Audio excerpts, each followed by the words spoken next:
भारतवर्ष को उसके वास्तविक और गौरवपूर्ण स्वरूप में स्थापित करना प्रत्येक भारतवंशी का कर्तव्य है और यह हर भारतवंशी का लक्ष्य भी होना चाहिए। मैं आप सभी भारतवंशियों का आह्वान करता हूं कि इस महान लक्ष्य के समझाने तो मेरे साथ आएं और मुझसे अवश्य जुड़ें।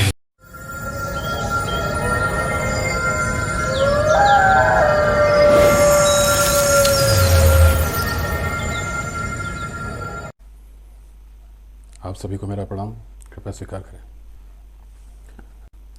आज हम अपने विषय पर आने से पहले सबसे पहले 26 वर्षीय युवा हर्षा, जिसकी हत्या कर दी गई, उसकी आत्मा की शांति के लिए प्रार्थना करते हैं। वैसे तो संपूर्ण देश ही दुख प्रकट कर रहा है, परंतु हम दुख प्रकट नहीं करेंगे। सच कहूँ तो मैंने अपने अब तक के जीवन में कभी स्वयं का भी कोई दुख अपने मित्रों तक से प्रकट नहीं किया। बस इतना ही, हम इस पर और अधिक सिर्फ बात नहीं करेंगे। हम इतना अवश्य कहेंगे कि हमने जो यह यात्रा आरंभ की है, यह हम सभी के लिए अत्यंत महत्वपूर्ण है। हमें इन सभी चीज़ों के बारे में ज्ञान होना अनिवार्य है, तभी हम इतिहास से कुछ सीख पाएंगे। इसीलिए इतिहास को सर्वश्रेष्ठ शिक्षक भी कहा जाता है।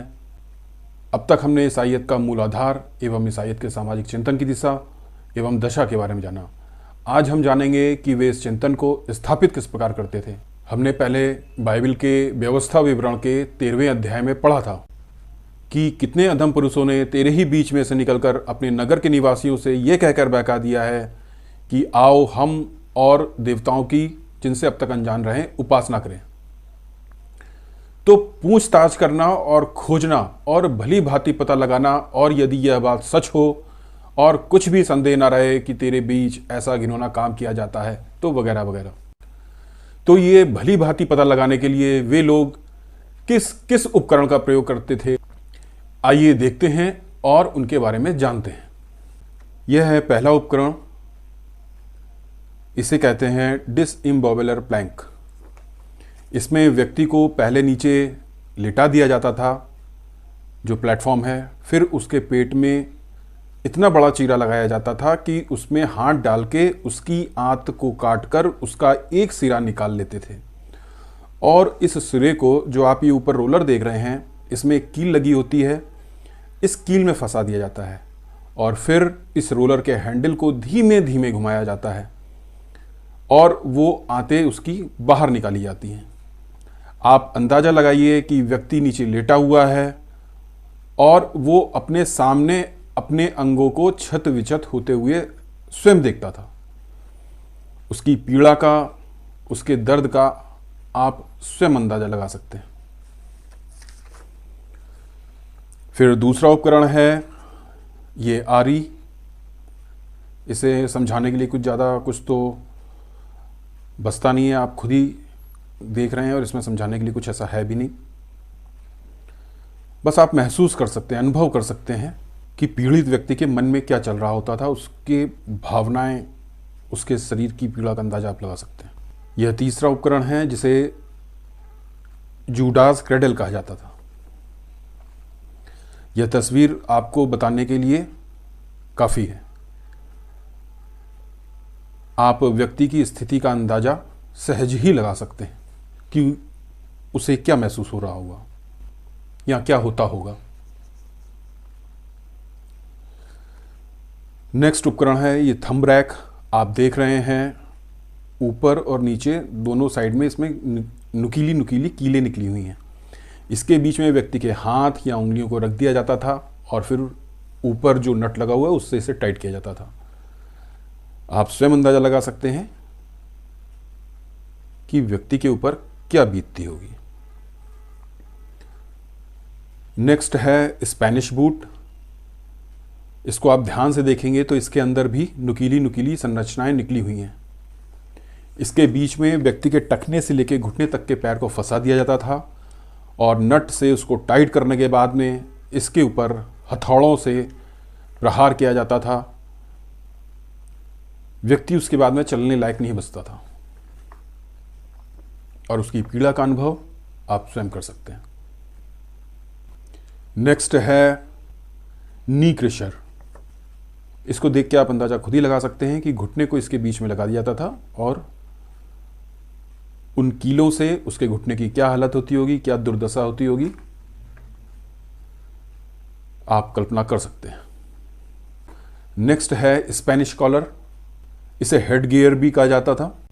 इसे व्यक्ति की गर्दन के चारों ओर फंसा दिया जाता था और फिर वो हिल भी नहीं सकता था।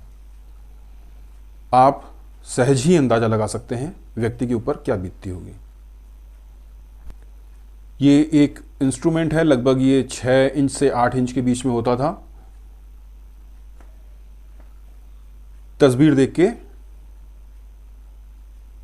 मुझे नहीं लगता बताने के लिए इसमें कुछ अधिक बचता है। यह नेक्स्ट उपकरण है, इसे पियर कहते हैं। आप देख सकते हैं इसमें ऊपर जो एक संरचना है उसको घुमाने से यह कमल के फूल की तरह खिलता था। जैसे कमल का फूल खुलता है, ये बाहर की तरफ खुलता है। इसे अब कैसे बताएं, आप ये समझिए। इसे व्यक्ति को पीड़ा देने के लिए व्यक्ति के मुंह में डाल के इसका इस्तेमाल किया जाता था। उसके जबड़े का अंदाज़ा आप खुद ही लगा सकते हैं, उसकी पीड़ा का अंदाज़ा आप स्वयं लगा सकते हैं। और जो इसका विशेष उपयोग था वह ये महिलाओं के ऊपर किया जाता था और जिसे चर्च विच डिक्लेयर कर देता था, उस महिला के गुप्तांगों में इसे प्रयोग किया जाता था।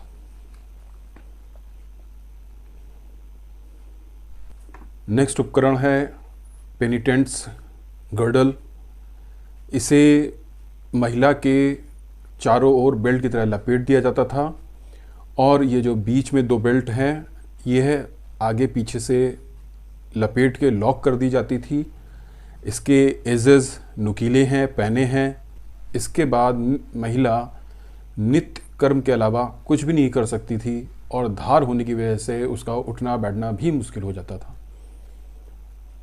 बाकी आप खुद समझदार हैं। नेक्स्ट है ब्रेस्ट रिपर। आप शब्द से अंदाज़ा लगा सकते हैं कि इसका क्या उपयोग होता होगा। इसको गर्म करके इस्तेमाल किया जाता था और इससे महिला के स्तनों को उखाड़ा जाता था। और इसके बगल में जो उपकरण है उसे टेस्टिकल क्रशर कहा जाता है। नाम से ही आप समझ गए होंगे, बताने की कोई अधिक आवश्यकता नहीं है। नेक्स्ट है जेनिटेंट्स डॉटर। इसमें व्यक्ति को यह इस प्रकार इस्तेमाल किया जाता था, आप पिक्चर से देख सकते हैं। इसे डॉक्टर्स कहते हैं कि इससे व्यक्ति में स्थायी अपंगता आ जाती थी और व्यक्ति चलने फिरने के लायक नहीं बचता था।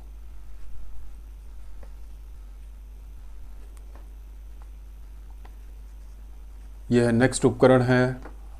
तस्वीर में देख के आप व्यक्ति की परिस्थिति का अंदाजा लगा सकते हैं। यह नेक्स्ट उपकरण है, इसे विच कैचर कहा जाता है। इसमें आप अंदर की मुड़े हुए 2 पैनल देख रहे हैं। इसमें स्प्रिंग लगी होती है। इसको आगे ढकेल के व्यक्ति की गर्दन में जब फंसाते हैं तो ये अंदर हो जाती है और गर्दन इसके अंदर चली जाती है और उसके बाद में ये पुनः अपनी इसी स्थिति में पैनल आ जाते हैं। अब आप समझिए व्यक्ति की गर्दन इसके अंदर है, ना वो गर्दन आगे जा सकती है, आगे जाएगी तो कांटे लगे हुए हैं, पीछे वो जा नहीं सकती। और इसके बाद में इससे व्यक्ति को घसीट घसीट कर ले जाया जाता था। व्यक्ति अर्थात महिला। अब आप इससे महिला की स्थिति का अंदाजा लगा सकते हैं। आप समझ रहे हैं ये महिलाओं पे उपकरण इस्तेमाल हो रहे हैं। ये रिलीजन ऑफ लव है। नेक्स्ट उपकरण, इसे स्कल क्रशर कहा जाता था। इसके नाम से ही आप अंदाजा लगा सकते हैं कि इसका परिणाम क्या होता होगा। नेक्स्ट है फायर टॉर्चर। यह आपको साधारण सी कुर्सी दिख रही होगी, लेकिन इसमें देखिए कीले भी लगी हुई हैं और इसके नीचे आग जला दी जाती थी। इसे फायर टॉर्चर कहते थे।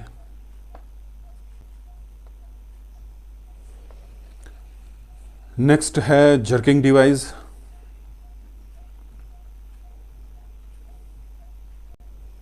इसमें व्यक्ति के पैरों में वेट बांध दिया जाता था और उसको झटके दिए जाते थे।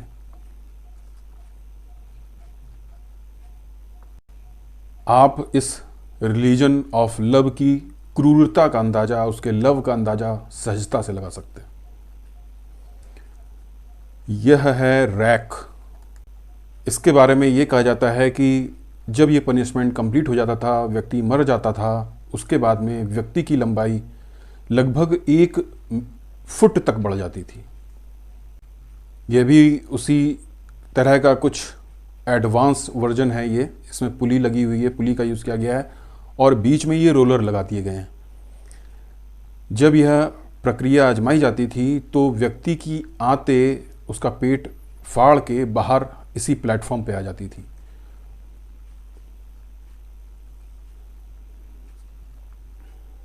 बाकी कुछ ज़्यादा कहने के लिए नहीं बचता।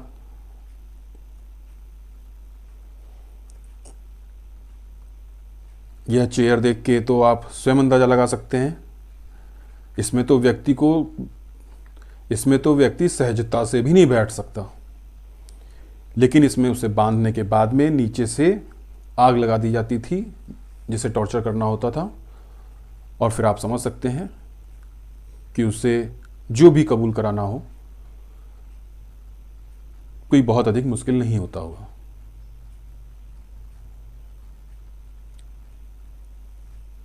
यह है बेकर्स केज। इसमें व्यक्ति को बंद करके नीचे से आग लगा दी जाती थी। बाकी आप स्वयं समझदार हैं। वैसे तो ये बहुत सारे उपकरण हैं, लेकिन इतने कम समय में सभी को दिखा पाना संभव नहीं है। यह हमने आपको सिर्फ समझने के लिए दिखाए हैं और आप इन्हें मात्र किताबों में लिखा हुआ ही मत जानिए। भारत में, गोवा में लगभग 250 वर्षों तक इन सब का इस्तेमाल हुआ है। हमारे भारत में इस्तेमाल हुआ है ये। खैर, आज के लिए बस इतना ही।